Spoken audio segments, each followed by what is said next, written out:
Assalamualaikum sahabat, kiranya sahabat atap ceritaku yang senantiasa like, komen, dan subscribe, hidupnya dilimpahi berkah dan dilindungi oleh Allah Subhanahu wa Ta'ala.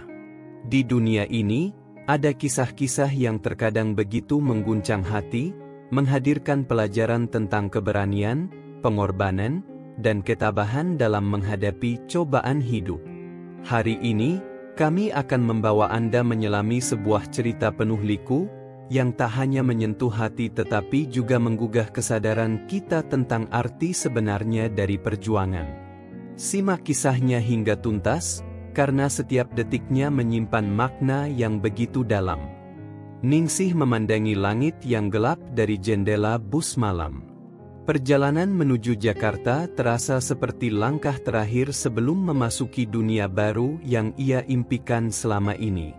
Kampung kecilnya di Jawa Timur telah lama terasa menyesakkan, terutama setelah ayahnya jatuh sakit dan adik-adiknya harus berhenti sekolah karena biaya yang tak pernah cukup. Ningsih, anak sulung, merasa memikul beban keluarga di pundaknya.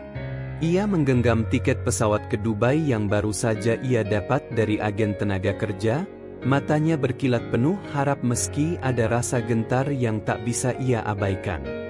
Di Jakarta, Ningsih bertemu dengan agen bernama Pak Burhan yang menjanjikan kehidupan lebih baik di Dubai. Kerja di rumah keluarga kaya itu enak, gajimu besar, dan makan ditanggung, ujar Pak Burhan dengan nada meyakinkan. Ia bahkan menunjukkan foto rumah besar di Dubai tempat Ningsih akan bekerja. Tapi di balik senyumnya, ada sesuatu yang terasa dingin, sebuah aura yang membuat Ningsih tak sepenuhnya tenang. Namun, ia mengusir perasaan itu dengan keyakinan bahwa pengorbanan ini akan mengubah nasib keluarganya. Hari keberangkatan tiba, dan Ningsih merasa seperti sedang melangkah ke dunia lain. Pesawat besar yang membawanya ke Dubai menjadi simbol harapan, tapi juga ketidakpastian. Ia tidak tahu apa yang menantinya, tapi bayangan ibu dan adik-adiknya yang mengantar dengan air mata di terminal keberangkatan menguatkan tekadnya. Aku harus berhasil, bisiknya pada diri sendiri. Ketika Ningsih tiba di Dubai, ia terpesona oleh gedung-gedung pencakar langit yang menjulang seperti menantang langit. Namun, rasa kagumnya segera bercampur dengan perasaan kecil dan asing di tengah keramaian kota yang begitu modern. Seorang pria berwajah dingin bernama Omar menjemputnya di bandara. "Kamu pekerja baru untuk rumah saya," katanya tanpa senyum. Ningsih hanya mengangguk, tak berani menatap langsung ke matanya. Hatinya berdebar, dan ia berusaha meyakinkan dirinya bahwa ini adalah awal dari sesuatu yang baik. Rumah Omar bukan sekadar rumah. Bangunan megah dengan pilar-pilar marmer dan lampu gantung kristal itu lebih mirip istana daripada tempat tinggal. Tapi keindahan itu terasa hambar ketika Ningsih menyadari bahwa ia tidak disambut seperti tamu, melainkan seperti barang baru yang harus diatur. Sang istri, Nadia, memperkenalkan diri dengan senyuman dingin dan instruksi keras. "Kamar ini untukmu, dekat dapur. Jangan masuk ruang tamu kecuali dipanggil," ujarnya singkat. Hari-hari pertama di rumah Omar dipenuhi tugas-tugas berat. Ningsih harus bangun sebelum matahari terbit dan bekerja hingga larut malam, membersihkan ruangan-ruangan besar yang seolah tak ada habisnya. Tubuhnya mulai kelelahan, tapi ia menelan semua kesulitan itu dengan pikiran bahwa gaji bulan pertama akan segera tiba. Ia akan mengirim uang ke keluarganya, membeli obat untuk ayahnya, dan membayar tunggakan sekolah adiknya. Namun, setiap malam ketika ia sendirian di kamar kecilnya, rasa rindu akan kampung halaman dan keluarganya mulai menggerogoti hatinya. Pada malam kelima, ketika Nadia sedang keluar kota untuk menghadiri acara keluarga, Omar mendatangi Ningsih di dapur. Ia menawarkan segelas minuman dingin yang Ningsih tolak dengan sopan. "Minumlah, aku tuan rumahmu," ujarnya dengan nada memaksa. Ada sesuatu di sorot mata pria itu yang membuat Ningsih merasakan bahaya. Ia berusaha menenangkan dirinya, tapi hatinya bergemuruh. Omar berdiri terlalu dekat, dan insting Ningsih berteriak, memintanya untuk lari. Namun, di rumah sebesar itu, kemana ia bisa pergi? Saat malam semakin larut, Ningsih menatap langit Dubai dari jendela kecil di kamarnya. Bintang-bintang yang berkilauan di langit membuatnya ingat pada malam-malam di kampung, saat ia dan adik-adiknya tidur di bawah atap sederhana dengan nyanyian jangkrik di luar. Sekarang, ia berada ribuan kilometer jauhnya, di tempat yang begitu indah namun terasa seperti jebakan. Air matanya mengalir tanpa suara, membawa rasa takut yang mulai membayang. Ia belum tahu bahwa malam itu adalah awal dari kegelapan panjang yang harus ia hadapi. Ningsih terbangun dengan tubuh lelah setelah malam yang gelisah. Pagi itu, ia memulai harinya seperti biasa, membersihkan rumah, menyiapkan sarapan, dan menjalankan semua tugas yang tak pernah berkurang.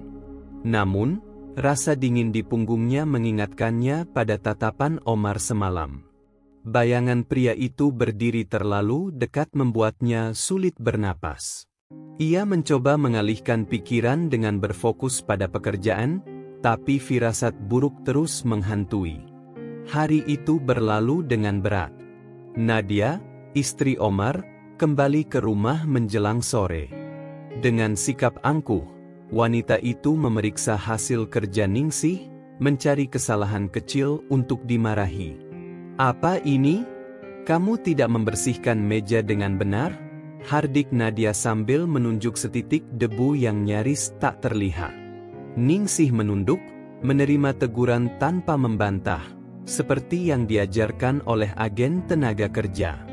"Kamu di sini untuk bekerja, bukan bersantai," tambah Nadia dengan nada merendahkan. Namun, ancaman sebenarnya tidak datang dari Nadia, melainkan dari Omar. Malam itu, Ningsih sedang mencuci piring di dapur ketika pria itu muncul lagi, kali ini dengan senyuman yang membuat darahnya membeku.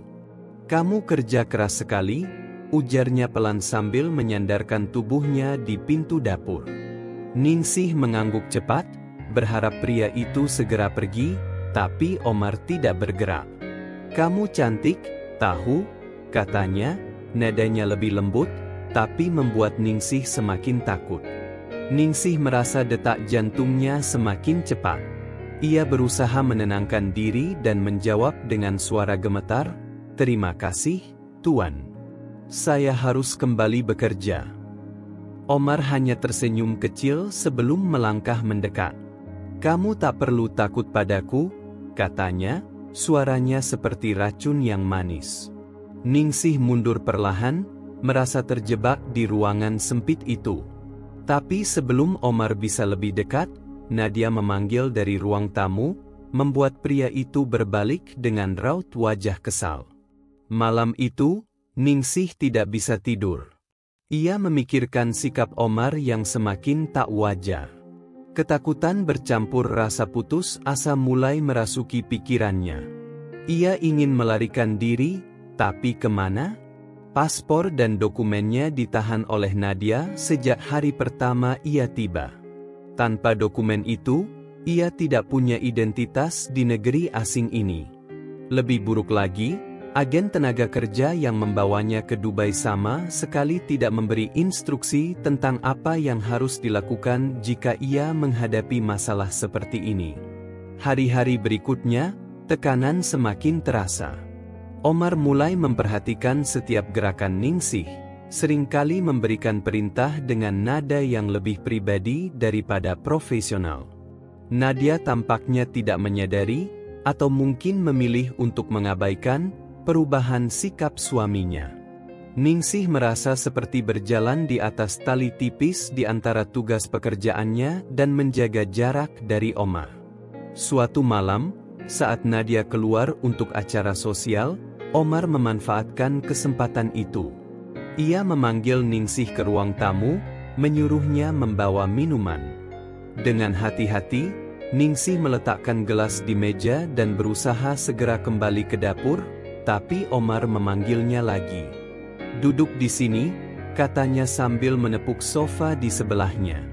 Ningsih ragu, tapi ancaman tersirat di matanya memaksanya menurut. Ia duduk dengan jarak yang cukup, tapi Omar tidak membiarkan jarak itu bertahan lama. Tangan Omar perlahan mendekat, menyentuh lengan Ningsih. Ia tersentak, berdiri dengan cepat, dan berkata, "Maaf, Tuan. Saya harus menyelesaikan pekerjaan." Omar berdiri juga, mendekatinya dengan senyum yang dingin. "Kamu milikku di rumah ini," bisiknya dengan nada yang membuat Ningsih gemetar. Saat ia mencoba melangkah mundur, Omar menarik lengannya. "Jangan melawan, atau kamu akan menyesal," ancamnya. Tangisan Ningsih pecah setelah ia berhasil melarikan diri ke kamarnya dan mengunci pintu. Malam itu terasa seperti penjara yang tak berujung. Ketakutan mulai menggerogoti pikirannya. Ia tahu ia harus melakukan sesuatu, tapi apa? Rumah itu terkunci rapat, dan ia tidak mengenal siapapun di luar sana. Ia hanya punya satu ponsel kecil yang ia sembunyikan di antara pakaian, tapi ia takut menggunakannya. Jika ketahuan, Omar bisa saja menghukumnya. Beberapa hari kemudian, saat Nadia kembali pergi untuk urusan bisnis, Omar menjadi semakin berani. Kali ini, ia menyuruh Ningsih datang ke ruang kerjanya, membawa teh. Jantung Ningsih berdegup kencang saat ia mengetuk pintu, berharap ada alasan untuk keluar dari situasi ini. Tapi begitu ia masuk, Omar menutup pintu di belakangnya. "Kamu tahu, aku bisa membuat hidupmu lebih mudah di sini," katanya sambil mendekatinya. Ningsih menelan ludah, tubuhnya kaku. Dengan air mata mengalir di pipinya, Ningsih memohon, "Tolong, Tuan, jangan lakukan ini." Tapi Omar hanya tertawa kecil, menikmati ketakutannya. Dalam keputusasaan, Ningsih mengambil langkah yang berani. Ia menjatuhkan nampan teh ke lantai, memecahkan cangkir-cangkir porselen mahal itu. Omar terkejut dan membentaknya dengan marah, tapi ini memberi Ningsih kesempatan untuk berlari keluar dari ruangan itu. Malam itu, Ningsih menghubungi teman sesama TKW yang pernah ia temui di bandara saat pertama tiba. Namanya Ani, dan ia bekerja di rumah tetangga Omar. Dengan suara gemetar, Ningsih menceritakan apa yang terjadi. Ani mendengarkan dengan serius dan berjanji akan membantu mencari jalan keluar. Tapi Ani juga memperingatkan, "Kamu harus hati-hati. Orang seperti Omar tidak akan membiarkanmu pergi begitu saja." Kata-kata itu membuat Ningsih semakin sadar bahwa perjuangannya baru saja dimulai. Malam itu, udara di kamar Ningsih terasa sesak. Ia berbaring di kasur kecilnya dengan mata yang terus menerawang ke langit-langit. Pesan singkat dari Ani terngiang di kepalanya, "Hati-hati, Omar tidak akan membiarkanmu pergi begitu saja." Kata-kata itu membuatnya semakin takut. Namun, ia juga tahu ia tidak bisa terus berada di rumah ini. Setiap detik di bawah atap Omar terasa seperti menunggu bencana. Esok paginya, Ningsih mencoba berperilaku normal. Ia menyapu lantai marmer ruang tamu dengan hati-hati, memastikan tidak ada yang salah. Namun, Omar tetap memerhatikannya dengan tatapan yang membuatnya ingin menghilang. Nadia sedang berada di luar rumah, dan itu berarti Ningsih tidak punya pelindung, meskipun Nadia sendiri jarang benar-benar peduli pada keselamatannya. "Jangan lama-lama di situ," kata Omar tiba-tiba, membuat Ningsih tersentak. Ia hanya mengangguk dan bergegas ke dapur. Di dapur, Ningsih memutuskan untuk menghubungi Ani lagi. Ia mengambil ponsel kecil yang ia sembunyikan di balik kain pel. Dengan tangan gemetar, ia mengetik pesan singkat, "Aku butuh bantuan. Aku harus keluar dari sini." Ani membalas dengan cepat, aku akan bicara dengan kenalan di kedutaan. Jangan lakukan apapun sampai aku memberitahu. Kata-kata itu sedikit memberinya harapan, tapi ia tahu jalan keluar ini jauh dari mudah. Ketakutan Ningsih memuncak ketika Omar mulai menunjukkan sikap yang lebih agresif. Suatu siang, saat Ningsih sedang mencuci pakaian di halaman belakang, Omar mendekatinya tanpa suara. "Kamu tidak perlu kerja terlalu keras," katanya sambil meraih tangannya. Ningsih menarik tangannya cepat, tapi Omar hanya tertawa. "Kamu tidak punya tempat lain untuk pergi. Jangan lupa itu," katanya sebelum meninggalkannya. Kata-kata itu terdengar seperti jerat yang semakin mengikatnya. Hari-hari berlalu dengan rasa was-was yang terus menghantui. Ani akhirnya mengirim pesan yang memberinya sedikit harapan. "Temanku di kedutaan bilang kamu bisa datang ke sana. Tapi kamu harus keluar dari rumah itu dulu. Aku bisa membantumu malam ini, kalau kamu siap." Ningsih membaca pesan itu dengan hati berdebar. Malam itu terasa seperti kesempatan yang harus ia ambil, meskipun risikonya besar. Malam tiba, dan Ningsih sudah bersiap. Ia memasukkan sedikit pakaian ke dalam tas kain kecil yang ia sembunyikan di bawah tempat tidurnya. Ia tahu ia tidak bisa membawa banyak barang, karena itu hanya akan menarik perhatian. Ketika jarum jam menunjukkan pukul 11 malam, ia mendengar suara Omar naik ke lantai atas, masuk ke kamarnya. Ia tahu ini adalah saatnya. Dengan langkah pelan, Ningsih berjalan menuju pintu belakang. Namun, begitu ia membuka pintu, ia mendengar suara dari belakang. "Mau kemana kamu?" Omar berdiri di ambang dapur, matanya menyipit penuh curiga. Tubuh Ningsih membeku seketika, keringat dingin mengalir di pelipisnya. "Saya hanya ingin membuang sampah, Tuan," katanya dengan suara bergetar. Omar melangkah lebih dekat, menatapnya tajam. "Kamu tidak akan mencoba melarikan diri, kan?" tanyanya dengan nada mengancam. Ningsih menggeleng cepat, mencoba menenangkan pria itu. Tapi Omar tampaknya tidak percaya. Ia meraih lengan Ningsih, mencengkeramnya dengan keras. "Aku sudah bilang, kamu milikku. Jangan coba-coba kabur," katanya sambil menariknya kembali ke dapur. Air mata mulai mengalir di pipi Ningsih, tapi ia menahan suara tangisnya, takut akan membuat Omar semakin marah.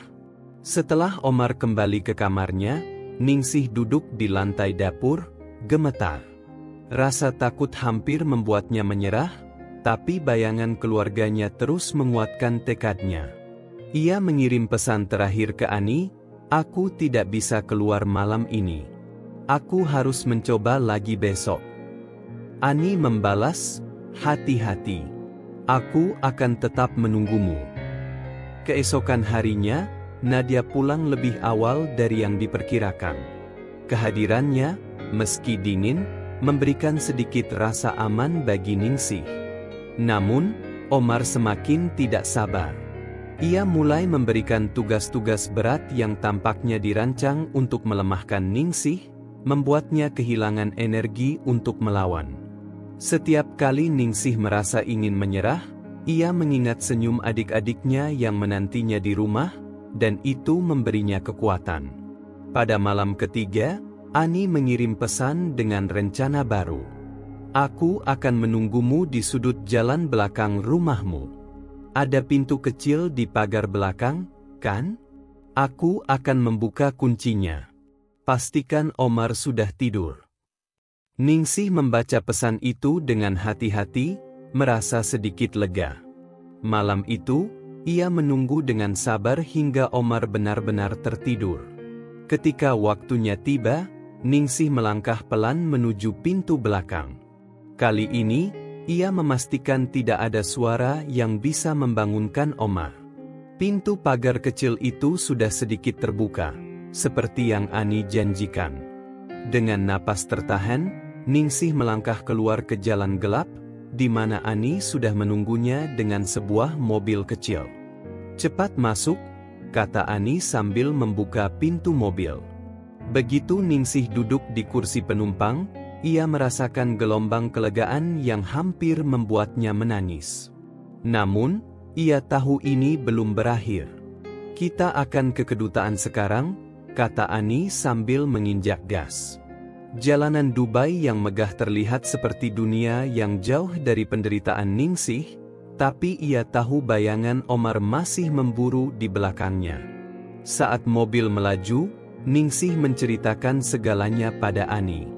Ia menangis tanpa henti, mengeluarkan semua rasa sakit dan ketakutan yang selama ini ia pendam.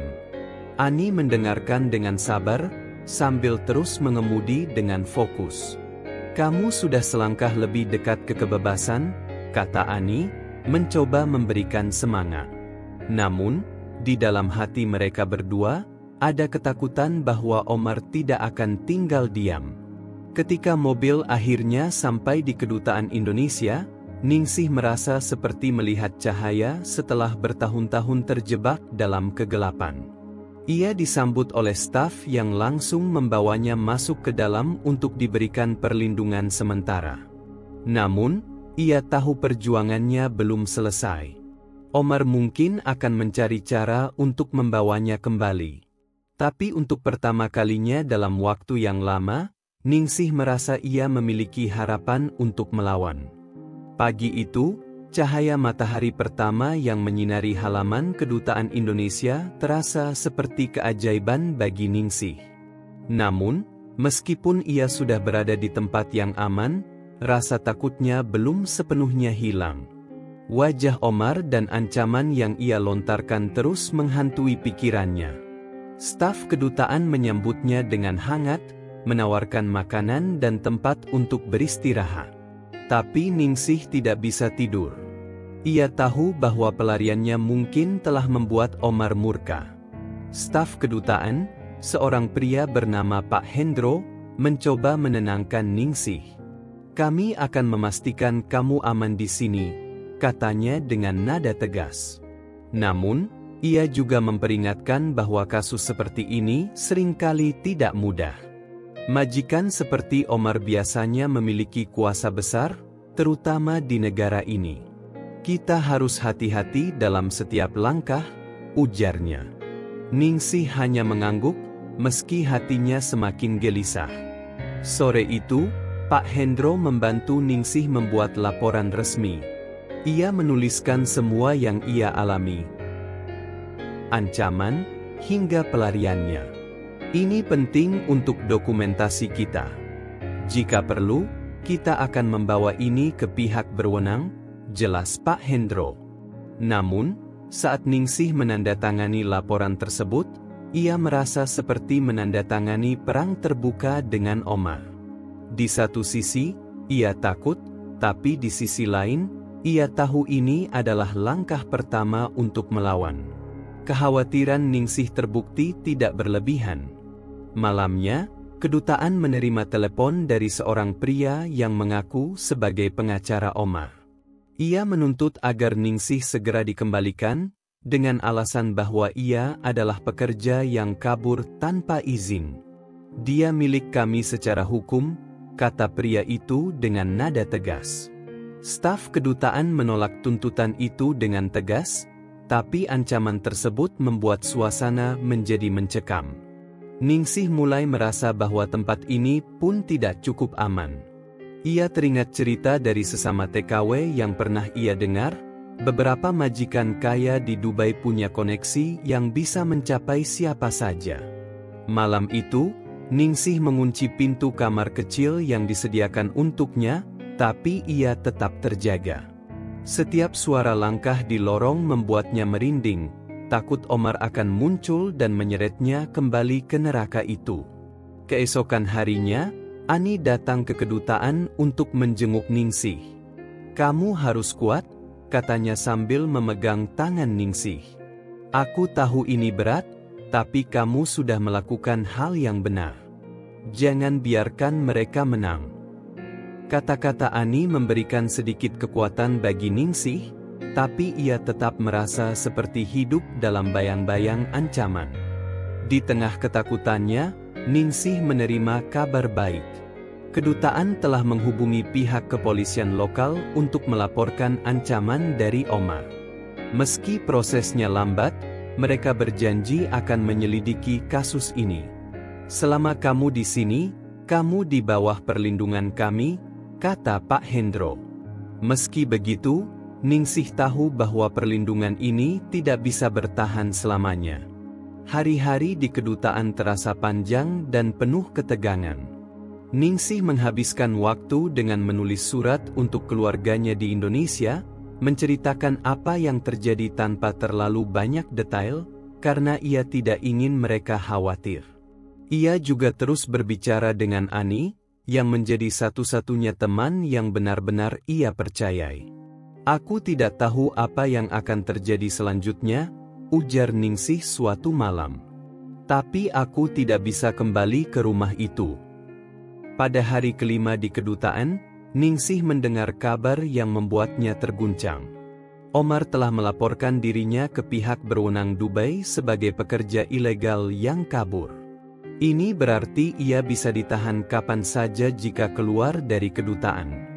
Rasa takut itu kembali menyeruak, tapi staf kedutaan meyakinkannya bahwa mereka sedang berkoordinasi dengan pihak imigrasi untuk mengurus dokumen perlindungan.